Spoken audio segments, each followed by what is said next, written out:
Hello everyone, welcome back to my channel. आज की video में बात करेंगे चैप्टर नंबर 16 की। इससे पहले 15 चैप्टर आपके हो चुके हैं और हम कर रहे हैं मेडाइवल इंडिया। इससे पहले एंशियंट इंडिया के जितने भी टॉपिक यहाँ से बनते थे, जो कि लूसेंट बुक में पीवाईक्यू सीरीज़ या एमसीक्यू सीरीज़ कह सकते हैं, उस तरह से दिए हुए हैं, तो वो हम कंप्लीट कर चुके हैं। आज का चैप्टर है ब्रिटिश सत्ता का विस्तार, मतलब कैसे यहाँ पर जो ब्रिटिश ईस्ट इंडिया कंपनी है वो एक्सपेंडेड फॉर्म में आ गई, फैलने लगी, उसका विस्तार होने लगा। कहाँ कहाँ पे? बंगाल, मैसूर और पंजाब। मैसूर जो है वो कर्नाटका में है। तो यहाँ पे फर्स्ट ही क्वेश्चन है, ये हमें टेबल दी हुई है, सूची 1 को सूची 2 से मिलाना है। इधर घटनाएं हैं, इवेंट्स हैं, और इधर है उस टाइम पे रहने वाले गवर्नर। अगर प्लासी के युद्ध की बात करें तो 1757 में हुआ। उस टाइम पे बंगाल का तत्कालीन मतलब कंटेम्प्रेरी मतलब पहले का गवर्नर कौन था? तो ये थे हमारे रोजर ड्रैक। द्वैध शासन लागू कब हुआ? ये हुआ 1765 में, और इस टाइम पे जो गवर्नर रहे थे वो थे रॉबर्ट क्लाइव। बक्सर का युद्ध 1764 में, और इस टाइम पे जो बंगाल के गवर्नर थे वो थे वेनिस्टार्ट। और बंगाल में जब अकाल पड़ा 1770 में, तो इस टाइम पे थे कार्टियर।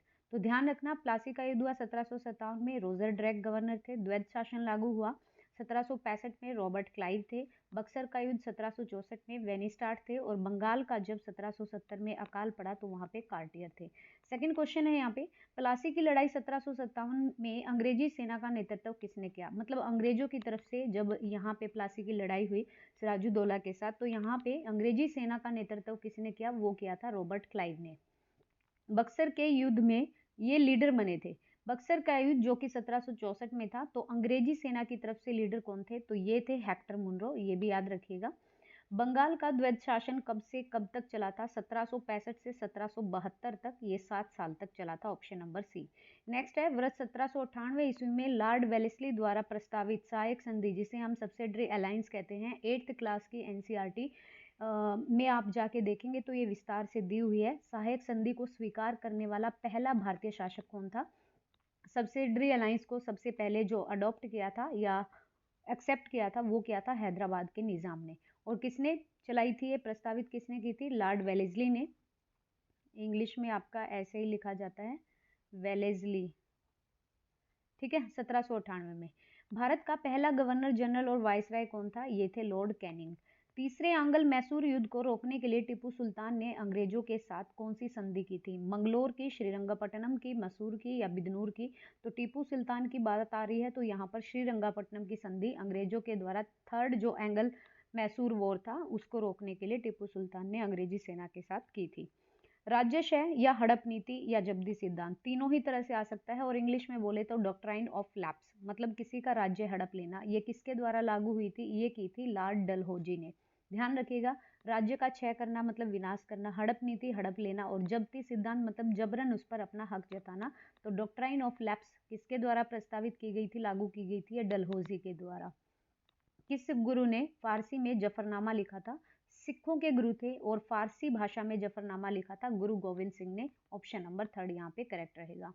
भारत में डाक व्यवस्था लागू करने वाला पहला ब्रिटिश गवर्नर कौन था? डाक व्यवस्था जो हमारे बाई पोस्ट या स्पीड पोस्ट जो चीजें होती हैं उनको लागू करने वाला यहाँ पर पहला ब्रिटिश गवर्नर जनरल था लॉर्ड डलहौजी। और डॉक्ट्राइन ऑफ लैप्स भी किसने दी थी? लॉर्ड डलहौजी ने, ध्यान रखिएगा। और सहायक संधि मतलब सब्सिडरी अलायंस वो आपका लॉर्ड वेलेस्ली ने। किस सिख गुरु ने गुरु नानक की जीवनी लिखी है? गुरु अंगद देव, गुरु अमरदास, गुरु रामदास या गुरु अर्जुन देव? तो ध्यान रखिएगा, गुरु नानक की जो बायोग्राफी लिखी है वो लिखी है गुरु अर्जुन देव ने। सिखों के सैन्य संप्रदाय खालसा पंथ का प्रवर्तन किसने किया था? जो ये खालसा बोला जाता है इनमें सिख संप्रदाय में, ये प्रवर्तन किया था आपके गोविंद सिंह ने। गुरु गोविंद सिंह कह सकते हो या गोविंद सिंह। 1757 में सिराजुद्दौला प्लासी के युद्ध की बात कर रहे हैं, किसके द्वारा पराजित किया गया था? ये किया गया था क्लाइव के द्वारा, रॉबर्ट क्लाइव कह लो या अंग्रेजी सेना की तरफ से जो यहाँ पर पराजित करने वाले थे सिराजुद्दौला को 1757 प्लासी के वॉर में, वो थे रॉबर्ट क्लाइव। निम्न में से किस किस ने लॉर्ड वेलेस्ली के सहायक संधि पर हस्ताक्षर किए थे? तो आपको पता है हैदराबाद के निजाम ने सबसे पहले अडॉप्ट किया था, फिर आए थे आपके अवध के नवाब और फिर आपके मैसूर के राजा। बंगाल के नवाब नहीं थे इसमें। किसने अडॉप्ट कर लिया था? हैदराबाद के निजाम ने, अवध के नवाब ने और मैसूर के राजा ने। नेक्स्ट है, आपको सिख गुरुओं का ये काल क्रम अनुसार इनको लगाना है। सबसे पहले कौन आए, फिर उसके बाद, फिर उसके बाद, तो ऐसे आपको बताना है। तो ध्यान रखिएगा, सबसे पहले यहाँ पे जो दिया हुआ है सही कालक्रम, इनको भी ऐसा नहीं है कि अमरदास से पहले नहीं था, लेकिन जो सीरियल वाइज या क्रोनोलॉजिकल ऑर्डर में दिया गया है, अमरदास, रामदास, अर्जुन देव और तेग बहादुर, ये सीरियल वाइज हैं।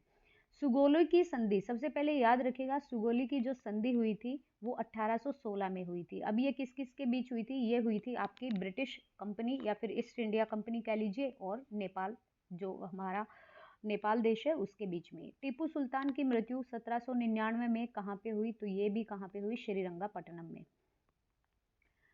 और अंग्रेजों के साथ इन्होंने स्वीकार कर ली थी संधि श्रीरंगापट्टनम में ही। हड़प नीति, जिसे डॉक्ट्राइन ऑफ लैप्स बोला जाता है, कौन से भारतीय राज्य कब्जे में लिए गए थे? तो झांसी को लिया गया, नागपुर को लिया गया और सतारा को लिया था।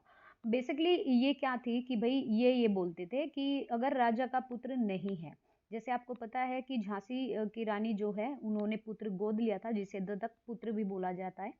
तो कोई मतलब आप गोद लेकर उसको राज्याभिषेक नहीं करा सकते, उसको राजा नहीं बना सकते। अगर आपका अपना खुद का पुत्र नहीं है तो वो राज्य अंग्रेजों के द्वारा हड़प लिया जाएगा।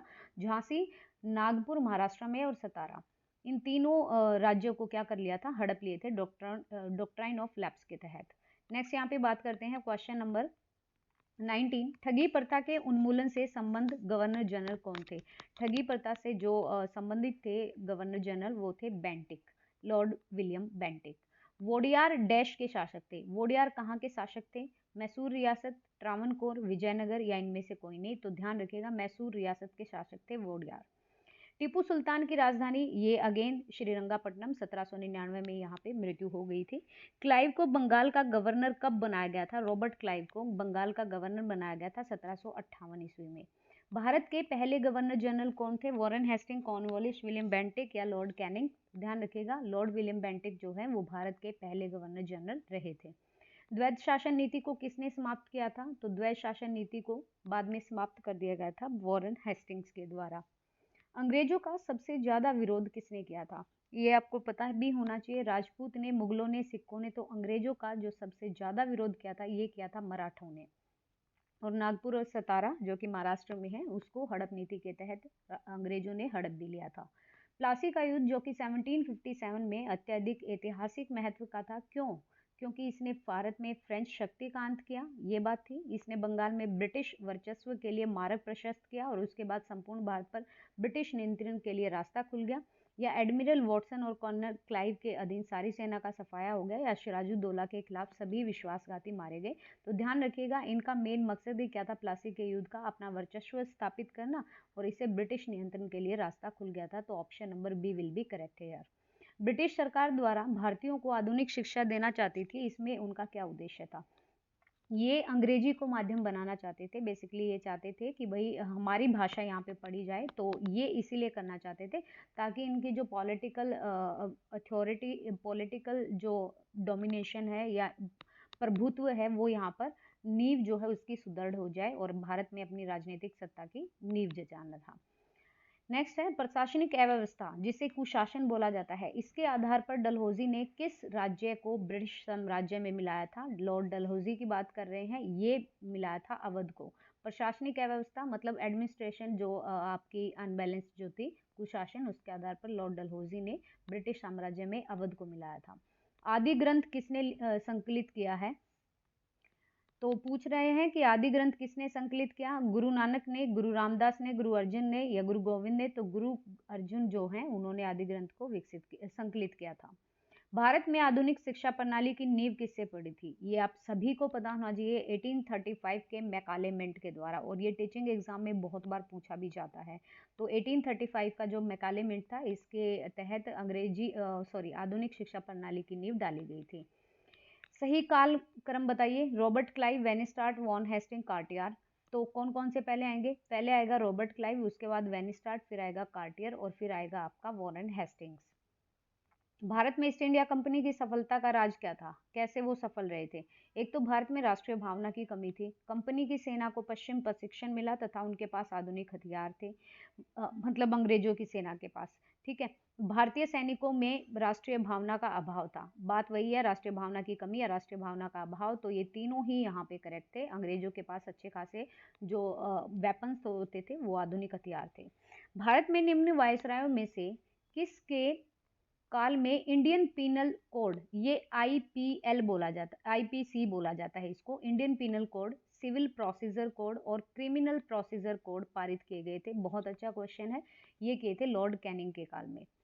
निम्न में से ब्रिटिश सरकार का वह गवर्नर जनरल जिसने भारत में डाक टिकट शुरू किए, अभी हम ऊपर पढ़ के भी आए थे, Lord Dalhousie, option number A. सती प्रथा का अंत करने और ठगी को समाप्त करने का श्रेय किसको जाता है? Lord William Bentinck.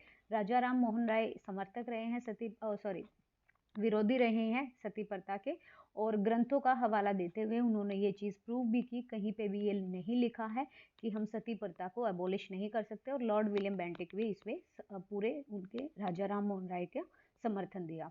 निम्न में से अवध के स्वायत्त राज्य का संस्थापक कौन थे? जो अवध का स्वायत्त राज्य था उसके संस्थापक रहे थे शहादत खां बुरहान उल मुल्क, ऑप्शन नंबर बी। निम्न में से किसने मीर कासिम और शुजाउद्दौला के साथ मिलकर अंग्रेजी ईस्ट इंडिया कंपनी पर युद्ध घोषित किया और बाद में बक्सर के युद्ध में अंग्रेजों से पराजित भी हो गए? मतलब मीर कासिम और शुजाउद्दौला इनके साथ मिलकर ईस्ट इंडिया पर युद्ध, मतलब इन्होंने धावा बोल दिया, लेकिन बाद में बक्सर के युद्ध में अंग्रेजों से हार गए। ये थे शाह आलम द्वितीय। ईस्ट इंडिया कंपनी और बंगाल के नवाब के बीच जब प्लासी का युद्ध हुआ तो उस समय मुगल सम्राट कौन थे? जब यहाँ पर ब्रिटिश लोगों के बीच और बंगाल के नवाब के बीच जब 1757 में प्लासी का युद्ध हुआ तो यहाँ पर मुगल सम्राट कौन थे? मुगलों का सम्राट पूछा, ध्यान रखिएगा, Azizuddin Alamgir second. East India Company के नेतृत्व में रॉबर्ट क्लाइव का उत्तराधिकारी कौन था? ईस्ट इंडिया कंपनी का जो लीड कर रहा था रॉबर्ट क्लाइव का उत्तराधिकारी था वॉरेन हेस्टिंग्स। नवाब सिराजुद्दौला और ईस्ट इंडिया कंपनी के बीच संघर्ष का मुख्य कारण क्या था? क्या कारण रहा भाई सिराजुद्दौला और ईस्ट इंडिया कंपनी के बीच? क्योंकि अंग्रेजों ने व्यापार छूटों का दुरुपयोग किया, व्यापार पर जो ट्रेड पर जो टैक्स लगाया गया था उसका गलत तरीके से इस्तेमाल किया। तो ये ध्यान रखिएगा, जो ट्रेड पर टैक्स लगाया था उसका दुरुपयोग किया था, इसीलिए सिराजुद्दौला और ईस्ट इंडिया कंपनी के बीच ये संघर्ष का मेन जो रीजन था वो भी रहा। प्लासी के युद्ध में केवल कुछ सरदारों ने सिराजुद्दौला का साथ दिया, वे सरदार निम्न में से कौन थे? क्योंकि यहाँ पर एकता नहीं थी, यहाँ पर राष्ट्रीय भावना का अभाव था, इसीलिए अंग्रेज अपना वर्चस्व स्थापित कर पाए। और प्लासी के युद्ध में जो सिराजुद्दौला का कुछ सरदारों ने साथ भी दिया वो थे एक तो मोहनलाल और एक थे आपके मीर मदान। तो ऑप्शन नंबर सी यहाँ पर आएगा, मोहनलाल और मीर मदान 1 और 4।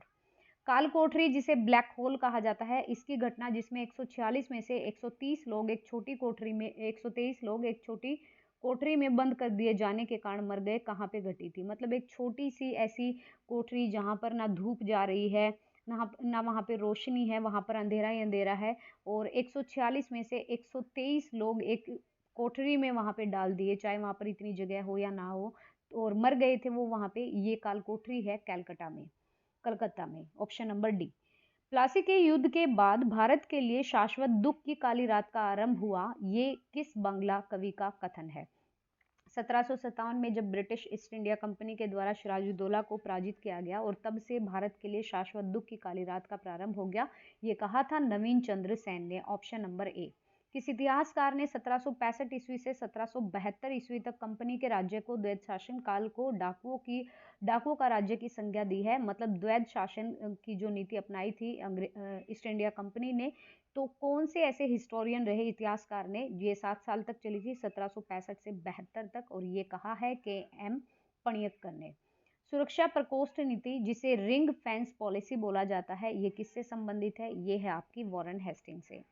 इलाहाबाद की संधि जो कि 1765 में हुई, इसके बाद रॉबर्ट क्लाइव ने मुर्शिदाबाद का उपदीवान किसे बनाया था? ये बनाया था मोहम्मद रजा खान को। आगे बढ़ते हैं, आगे चलते हैं 47 नंबर क्वेश्चन पे। निम्न में से किस भारतीय को रॉबर्ट क्लाइव ने बिहार का नायब दीवान नियुक्त किया था? बिहार का नायब बनाया था राजा शिताब रॉय को। पता है आपको, जो अंग्रेजों का साथ देते थे ना, उनको ये कुछ ना कुछ छोटी मोटी पोस्ट दे ही देते थे, इसीलिए ऐसा नहीं था कि भारत के लोग अंग्रेजों के साथ नहीं थे, बिल्कुल थे, तभी तो अंग्रेजों को हरा नहीं पाए। अगर सब एक साथ एकजुट होकर इनको हराते तो इतनी कोई बड़ी बात भी नहीं थी। रणजीत सिंह ने सुप्रसिद्ध कोहिनूर हीरा प्राप्त किया था, ये कहाँ से? ये किया था शाह सुजा से। ब्रिटिश जनरल जिसने हैदर अली को पोर्टोनेवा के युद्ध में हराया, ब्रिटिश जनरल कौन? ब्रिटिश जनरल कौन? आयरकूट। इन्होंने हैदर अली को पोर्टोनेवा के युद्ध में हरा दिया था, तो इनका नाम था ब्रिटिश जनरल का, ये नाम था सर आयरकूट। महाराजा रणजीत सिंह के उत्तराधिकारी कौन रहे? हरि सिंह नलवा, खड़क सिंह, शेर सिंह या ननिहाल सिंह? तो जो महाराजा रणजीत सिंह है इनके उत्तराधिकारी रहे थे खड़क सिंह। निम्न में से कौन सम्मिलित नहीं है? तो लॉर्ड कॉर्नवालिस स्थायी बंदोबस्त, लॉर्ड वेलेस्ली ये सब्सिडरी अलायंस सहायक संधि, लॉर्ड बेंटिक 1829 का 17वां रेगुलेशन, लेकिन हेस्टिंग के द्वारा कोई द्वितीय आंग्ल युद्ध मराठा युद्ध नहीं किया गया था। ठीक है, और मराठा सबसे ज्यादा विरोध करते थे अंग्रेजों का, तो ध्यान रखिएगा। लॉर्ड कॉर्नवालिस ने स्थायी बंदोबस्त परमानेंट जो सेटलमेंट है वो दिया था, लॉर्ड वेलेस्ली ने सब्सिडरी अलायंस दी थी, और बेंटिक ने क्या किया था? 1829 का 17वां रेगुलेशन। किस सिख गुरु ने विद्रोही राजकुमार खुसरो की सहायता धन और आशीर्वाद से की थी? ये की थी आपकी गुरु अर्जुन देव ने। नेक्स्ट है 1 नवंबर 1858 को महारानी विक्टोरिया का घोषणा पत्र आया, इलाहाबाद में पढ़कर क्या सुनाया था? देखो, पहले यहाँ पर क्या था कि जो ब्रिटिश ईस्ट इंडिया कंपनी आई थी उनका क्या था, उन्हीं का ऑर्डर माना जाता था, लेकिन बाद में जब 1857 की जब झांसी की क्रांति हुई थी हमारी, और उसके बाद जो महारानी विक्टोरिया है क्राउन के पास ये चलाई गई थी, सारी शक्तियां जो हैं वो ब्रिटिश क्राउन को सौंप दी गई थी, और महारानी विक्टोरिया का एक घोषणा पत्र आया था, ये इलाहाबाद में पढ़कर सुनाया था लॉर्ड कैनिंग ने 1 नवंबर 1858 को। रणजीत सिंह किस मिशल से संबंधित थे? ये सुकर चकिया मिशल से संबंधित थे। तथाकथित कुशासन के आधार पर किस गवर्नर जनरल ने मैसूर राज्य के प्रशासन को ले लिया था? कुशासन के आधार पर कि आपका शासन सही नहीं है, ये लिया था लॉर्ड विलियम बेंटिक ने। नेक्स्ट है किसने अपनी राजधानी मुर्शिदाबाद से मुंगेर ट्रांसफर कर ली थी? तो ये थे मीर कासिम। ध्यान रखिएगा, पहले इनकी राजधानी मुर्शिदाबाद थी, उसके बाद इन्होंने मुंगेर को अपनी राजधानी बना लिया था, तो मीर कासिम रहे थे। किसकी समाधि के कारण जो नंदेड़ गुरुद्वारा है वो सिखों द्वारा पवित्र माना जाता है? किसकी समाधि है वहां पर नंदेड़ गुरुद्वारा में? ये है गुरु गोविंद सिंह की। बक्सर का युद्ध जो कि 1764 में हुआ, दिल्ली का शासक कौन था उस वक्त? ये थे शाह आलम द्वितीय। टीपू सुल्तान अंग्रेजों के साथ युद्ध में कब मारे गए थे? तो ये श्रीरंगापट्टनम में हम पढ़कर आए हैं, 1799 में अंग्रेजों के द्वारा टीपू सुल्तान को मार दिया गया था, 1799 में। नेक्स्ट यहाँ पे बात करते हैं किसके शासन में ब्लैक होल दुर्घटना घटित हुई थी? ब्लैक होल ये वही है, कोल काटरी वाली घटना जो कि कलकत्ता में हुई थी, उस समय शासनकाल रहा था सिराजुद्दौला, ऑप्शन नंबर सी। सिखों के अंतिम गुरु कौन थे? ये बोले जाते हैं गुरु गोविंद सिंह, और पहले आपके गुरु नानक सिंह। निम्न में से कौन सा युद्ध था जिसने भारत में ब्रिटिश प्रभुत्व का प्रारंभ किया था? प्लासी का युद्ध, ये एक निर्णायक युद्ध साबित हुआ था। डिंडीगुल नाम है, कहाँ पे है ये नाम? केरल में एक पक्षी विहार है, तमिलनाडु में एक नगर है, कर्नाटक में एक त्योहार है, या आंध्र प्रदेश में एक पोर्ट है, तटीय नगर है, पोर्ट सिटी है, तो ये तमिलनाडु में एक नगर का नाम है डिंडीगुल। बंगाल के किस गवर्नर के समय में सरकारी खजाना मुर्शिदाबाद से कलकत्ता स्थानांतरित किया गया था? तो ये वॉरेन हेस्टिंग के द्वारा किया गया था। किस अधिनियम के तहत वॉरेन हेस्टिंग बंगाल के पहले गवर्नर जनरल बनाए गए? ये जब एक्ट आया था, ये चार्टर एक्ट, ये आपका रेगुलेटिंग एक्ट आया था 1773 में, वॉरेन हेस्टिंग को बंगाल का पहला गवर्नर बनाया गया। और देखें, ध्यान रखिएगा, ये बंगाल का पूछ रहा है या पूरे भारत का पूछ रहा है, ये भी याद रखिएगा।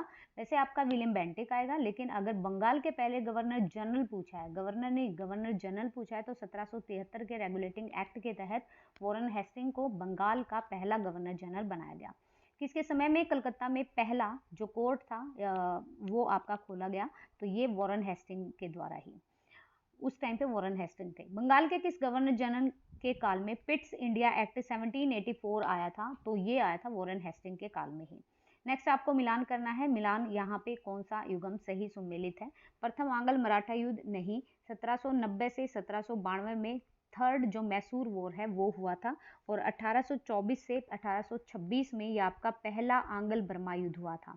ये दोनों गलत हैं, 2 और 3 सही हैं। तो 1790 से 92 में तृतीय मैसूरी युद्ध हुआ था, थर्ड मैसूर वॉर।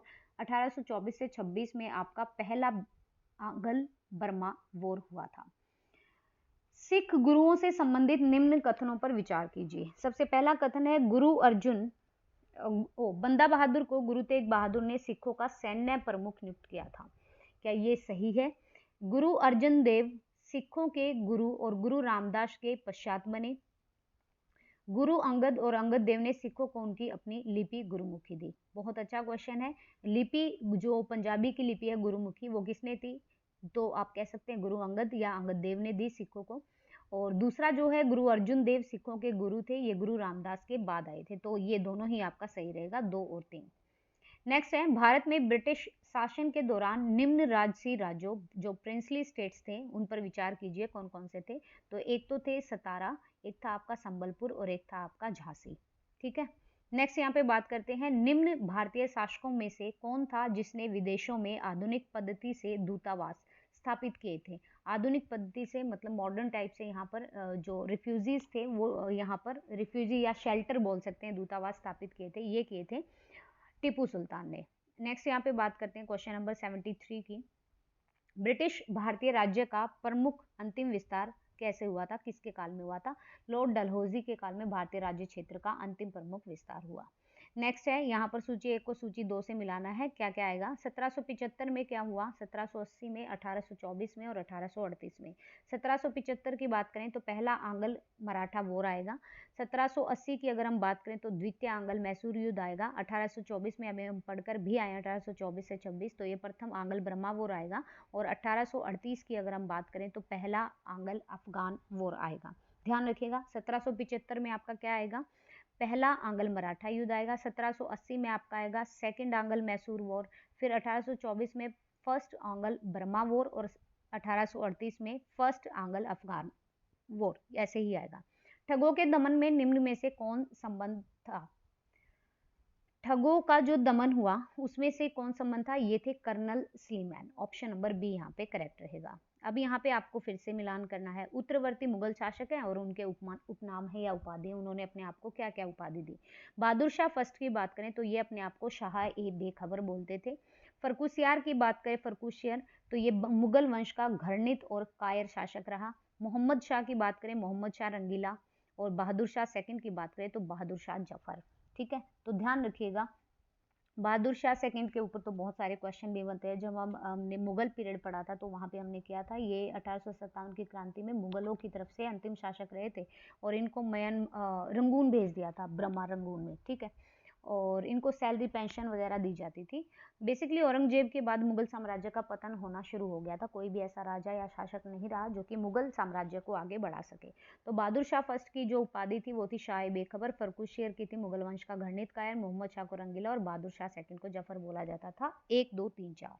1707 में औरंगजेब की मृत्यु के बाद मोहम्मद मुअज्जम किस नाम से मुगल सिंहासन पर बैठा था, तो इनका नाम रहा था, औरंगजेब की जब डेथ हो गई थी तो उस टाइम पे बहादुर शाह जो फर्स्ट है, जिसको उपाधि क्या थी, बेखबर की, बहादुर शाह फर्स्ट, शाह ए बेखबर। तो बहादुर शाह फर्स्ट जो है औरंगजेब की मृत्यु के बाद बैठे थे। और औरंगजेब की मृत्यु कहाँ पे हुई थी, 1707 में। और बहादुर शाह फर्स्ट का नाम क्या था, मोहम्मद मुअज्जम। बहादुर शाह फर्स्ट की मृत्यु के बाद जहांदार शाह मुगल सिंहासन पर आसीन हुआ, वह किसकी सहायता से सम्राट बना, जुल्फिकार खां की। फर्रुखसियर किसके सहयोग से मुगल बादशाह बना, ये बना सैयद बंधु के। नरप निर्माता जिसे किंग मेकर कहते हैं, नरप मतलब राजा होता है और निर्माता मतलब मेकर जो बनाने वाला होता है, इसके रूप में जाना जाता है सैयद संधू को। और सैयद संधू की मदद से बैठने वाले जो मुगल शासक थे या बादशाह थे वो कौन थे, फर्रुखसियर, ये भी याद रखिएगा। सैयद बंधुओं ने मराठा के सहयोग से किस मुगल सम्राट को सत्ता से हटाकर उसकी हत्या कर दी थी। सैयद बंधुओं ने मराठा लोगों के साथ मिलकर मुगल सम्राट को उसकी सत्ता से हटाकर उसकी हत्या कर दी। ये क्या था, फर्रुखसियर को। और इन्होंने ही बनाया, इन्होंने ही मार दिया। सैयद बंधुओं ने किस किस को बादशाह बनाने का काम किया, तो इन्होंने फर्रुखसियर को बनाया, इन्होंने रफीद उद दरजात को बनाया, और रफी उद्दौला को और मोहम्मद शाह रंगीला को। 1 2 3 4 सही है। सैयद बंधुओं का पतन किसके समय में हुआ था, ये हुआ था मोहम्मद शाह रंगीला के समय में। नेक्स्ट यहाँ पे बात करते हैं, किस मुगल बादशाह का मूल नाम रोशन अख्तर था, तो इसको मोहम्मद शाह रंगीला का ही नाम था रोशन अख्तर। अवध, हैदराबाद, भरतपुर, रुहेलखंड और फर्रुखाबाद किस मुगल शासक के समय में स्वतंत्र हुए थे, तो इनको स्वतंत्र किया गया था मोहम्मद शाह रंगीला के टाइम पर। भारत पर आक्रमण करने वाले किस ईरानी शासक को ईरान का नेपोलियन, देखो भारत का नेपोलियन पूछे समुद्रगुप्त है, आपका सबको पता है। ईरान का नेपोलियन अगर पूछा जाए तो वो कहा जाता है नादिर शाह को। भारत पर आक्रमण किया था। अहमद शाह अब्दाली, पानीपत का थर्ड वॉर अहमद शाह अब्दाली और मराठों के बीच, इसके प्रथम आक्रमण के समय यहाँ पर मुगल सम्राट कौन थे, तो ये थे मोहम्मद शाह रंगीला। अहमद शाह अब्दाली ने भारत पर कुल 7 बार आक्रमण किए, जिनमें सबसे ज्यादा 3 बार आक्रमण किस मुगल शासक के समय में हुए? मतलब टोटल 7 बार किए और 3 बार अकेले ही जो आक्रमण 3 आक्रमण हुए वो किसके शासनकाल में हुए? वो हुए शाह आलम सेकंड के। ठीक है, देखो अगर प्रथम आक्रमण की बात करें उस टाइम पे मुगल सम्राट थे मोहम्मद शाह रंगीला, लेकिन सबसे ज्यादा आक्रमण लगातार 3 बार हुए शाह आलम सेकंड के काल में अहमद शाह अब्दालियों के द्वारा भारत पर। टोटल कितने हुए? 7 आक्रमण। किस मुगल शासक का वास्तविक नाम अली गौहर था? Bahadur Shah one, Mohammad Shah one, Bahadur Shah second, जिसको जफर बोला जाता है, इसको बेखबर बोला जाता है, इसको रंगीला बोला जाता है। तो शाह आलम सेकंड के तहत जो इनका वास्तविक नाम था वो अली गौहर था। कौन सा मुगल बादशाह विषम परिस्थितियों के कारण, विशेषतः मीर बख्शी नजीबुद्दौला के भय के कारण 12 वर्ष दिल्ली से दूर निर्वासित के रूप में जीवन बिताया और फिर मराठों की सहायता से दिल्ली की राजगद्दी पर पुनः आ गया? ये थे शाह आलम। किससे डरते थे? एक तो इनकी परिस्थितियां जो थी इनके अनुरूप नहीं थी और मीर बख्शी के भय से ये चले गए थे छोड़कर।